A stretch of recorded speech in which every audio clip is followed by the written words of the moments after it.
السلام علیکم دوستوں، نکاح صرف طلاق دینے سے ہی نہیں ٹوٹتا، بلکہ کئی بار شوہر اور بیوی ایسے کام کر جاتے ہیں جس کی وجہ سے بھی ان کا نکاح ٹوٹ جاتا ہے اور ان کو معلوم بھی نہیں ہوتا۔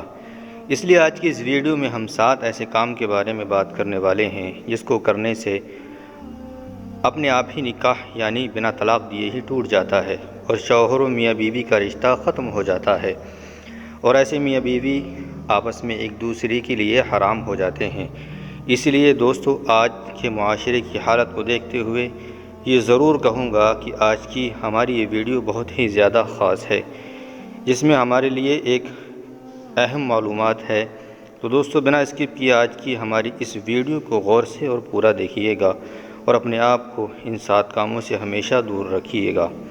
یعنی کہ یہ 7 کام آپ بھول کر بھی کبھی بھی نہ کریں۔ دوستو، سب سے پہلی بات کہ نکاح ہمارے پیارے نبی حضرت محمد صلی اللہ علیہ وسلم کی ایک پیاری سنت ہے۔ سرور کائنات صلی اللہ علیہ وسلم نے فرمایا کہ نکاح میری سنت ہے۔ اس کے علاوہ حضور تاجدار مدینہ صلی اللہ علیہ وسلم نے یہ بھی ارشاد فرمایا ہے کہ جب کوئی انسان نکاح کر لیتا ہے تو اس کا آدھا ایمان آدھا دین مکمل ہو جاتا ہے۔ اس کا مطلب یہ ہے کہ انسان نکاح کرنے سے بہت سارے گناہوں سے بچ جاتا ہے، جس میں گناہ کبیرہ جیسے یعنی بڑے گناہ بھی شامل ہیں۔ اب دوستو، 7 ایسے کاموں کے بارے میں بات کی جائے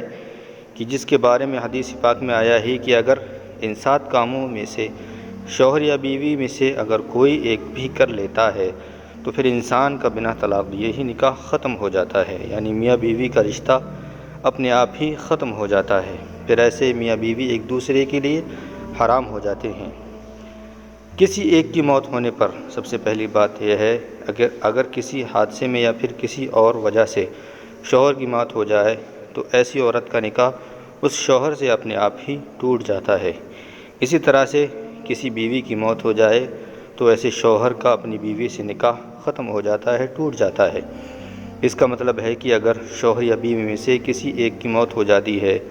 تو پھر ان کا نکاح آپس میں نکاح ٹوٹ جاتا ہے، یعنی ایسی صورت میں نکاح طلاق دیے بنا ہی ٹوٹ جاتا ہے۔ دوسری بات ہے اسلام چھوڑنا۔ اسلام کو چھوڑ دینے سے بھی نکاح ٹوٹ جاتا ہے۔ دوستو، دوسرا کام یہ ہے کہ میاں بیوی میں سے ایک کا اسلام سے خارج ہونا، یعنی اسلام کو چھوڑ دینا، یعنی میاں بیوی میں سے چاہے وہ مرد ہو یا عورت ہو، اگر ان میں سے ایک اسلام چھوڑ دیتا ہے یعنی خارج ہو جاتا ہے، نعوذ باللہ، اگر میاں بیوی میں سے کوئی ایک بھی اگر اسلام کو چھوڑ کر کسی اور دھرم میں چلا جاتا ہے یعنی دوسرے مذہب کو اپنا لیتا ہے تو ایسے میں پھر شریعت کہتی ہے کہ ایسے میاں بیوی کا نکاح بغیر طلاق دیے ہی ٹوٹ جاتا ہے۔ یاد رہے کہ اگر ایسا ہو جائے، یعنی کوئی میاں بیوی میں سے ایک اسلام کو چھوڑ دیتا ہے اور وہ میاں بیوی ساتھ رہتے ہیں تو ایسے میاں بیوی کا ساتھ میں رہنا حرام ہو جاتا ہے۔ 3 خلا لینے پر۔ اب دوستو، کچھ لوگوں کے من میں یہ سوال ضرور آ رہا ہوگا کہ یہ خلا لینا کیا ہوتا ہے، تو ہم آپ کو بتاتے چلیں کہ خلا دراصل عورت کی طرف سے کیا جاتا ہے۔ جیسے کہ ہماری شریعت میں طلاق دینے کا حق صرف اور صرف شوہر کے پاس ہوتا ہے، لیکن کچھ کیس میں یعنی کئی بار ایسا ہو جاتا ہے کہ عورت شوہر سے طلاق چاہتی ہے لیکن شوہر اپنی بیوی کو طلاق نہیں دے رہا ہے، جبکہ بیوی اپنے شوہر سے تنگ آ چکی ہوتی ہے اور اسے اپنے شوہر سے چھٹکارا چاہیے ہوتا ہے۔ اب ایسے میں عورت کیا کرے؟ تو ایسی صورت میں شریعت نے عورت کو خلا لینے کا حق دیا ہے، یعنی کہ ایسی صورت میں بیوی قاضی کے ذریعے سے خلا کر سکتی ہے، یعنی قاضی اس معاملے کو کچھ دن کے لیے پینڈنگ رکھے گا اور اس کے بعد عورت کا خلا کروا دے گا، یعنی کہ خلا کے ذریعے سے میاں بیوی کا رشتہ ختم کروا دے گا، یعنی کہ ایسی صورت میں میاں بیوی کا نکاح طلاق کے بغیر ہی ٹوٹ جاتا ہے اور پھر وہ آپس میں ایک دوسرے کے لیے حرام ہو جاتے ہیں۔ نمبر 4، کسی ایک کے لاپتہ ہو جانے پر۔ دوستو، چوتھا کام ہے لاپتہ ہو جانا، یعنی کہ غائب ہو جانا یا پھر جان بوجھ کر میاں بیوی میں سے کسی ایک کا گھر میں سے بھاگ جانا، یعنی کہ میاں بیوی میں سے اگر کوئی ایک لاپتہ ہو جاتا ہے اور اس کے بعد کافی کھوج اور چھان بین کرنے پر، ان کی کافی ڈھونڈنے پر بھی وہ اگر نہیں ملتا ہے یا پھر نہیں ملتی ہے اور کافی عرصہ گزر جاتا ہے تو پھر اسی صورت میں نکاح طلاق کے بغیر اپنے آپ ہی ٹوٹ جاتا ہے۔ اور ایسے میں اگر وہ میاں بیوی چاہیں تو کسی دوسرے کے ساتھ نکاح کر سکتے ہیں۔ شریعت میں اس کے اور بھی مسائل ہیں، گہرائی سے جاننے کے لیے بڑی بڑی کتابوں کا مطالعہ کریں۔ دوستو نمبر 5 رشتوں کے حوالے سے ہے۔ دوستو مان لو کہ اگر کسی مرد کا کسی عورت کے ساتھ میں نکاح ہوا، اب وہ دونوں میاں بیوی ساتھ میں رہ رہے ہیں، اگر بعد میں ایسے مرد کو اگر پتہ چل گیا کہ اس نے جس لڑکی کے ساتھ میں نکاح کیا ہے وہ تو اس کی رضاعی بہن ہے، یعنی وہ اس کی دودھ شریکی بہن ہے، جیسے کہ اگر کوئی عورت ہے اور اس عورت کا دودھ اس لڑکی نے بھی پیا ہے اور اس لڑکے نے بھی پیا ہے، مگر وہ بعد میں وہ کسی وجہ سے دور ہو جاتے ہیں اور انہیں پھر معلوم ہی نہیں تھا اور انہوں نے آپس میں غلطی سے نکاح کر لیا، مگر پھر بعد میں تحقیق سے پتہ چلا کہ وہ تو آپس میں رضاعی بہن ہے، تو فوراً ہی ان کا نکاح چلا جاتا ہے، تو پھر اسی صورت میں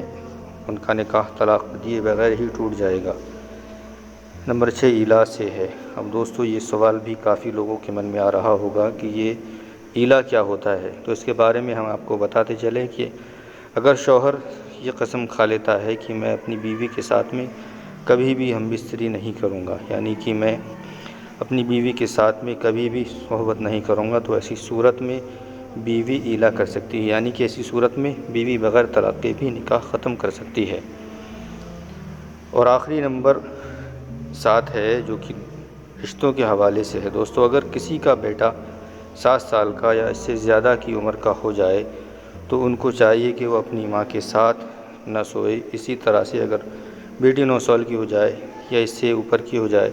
تو اس کو بھی چاہیے کہ وہ اپنے باپ کے ساتھ میں نہ سوئے۔ اگر اس عمر میں بیٹی اپنے باپ کے ساتھ میں سوئے اور اگر خدا نخواستہ باپ کی شہوت جاگ جائے یا بیٹی کی شہوت جاگ جائے تو ایسے میں اس شخص کا نکاح اپنی بیوی کے ساتھ میں ٹوٹ جائے گا، یعنی ایسی صورت میں اس شخص کی اپنی بیٹی کے ماں کے ساتھ میں جو رشتہ ہے وہ اپنے آپ ہی ختم ہو جائے گا۔ اسی وجہ سے شریعت نے حکم دیا ہے کہ اگر بیٹی 9 سال کی ہو جائے تو وہ اپنے باپ کے ساتھ میں نہ سوئے۔ اگر 9 سال کی عمر کی بیٹی کے ماں باپ پیار بھی کرنا چاہے تو اس سے بھی احتیاط برتیں، اور یہی حکم ایک بیٹے اور ماں کے ساتھ بھی ہے۔ دوستو یہ وہ کام ہیں کہ جس کی وجہ سے نکاح بنا طلاق دیے ہی ٹوٹ جاتا ہے۔ دوستو اگر یہ ویڈیو آپ کو اچھی لگی ہو تو ہمیں کمنٹ کر کے ضرور بتائیں، اور ویڈیو کو زیادہ سے زیادہ شیئر کر کے چینل کو سبسکرائب کریں۔ السلام علیکم۔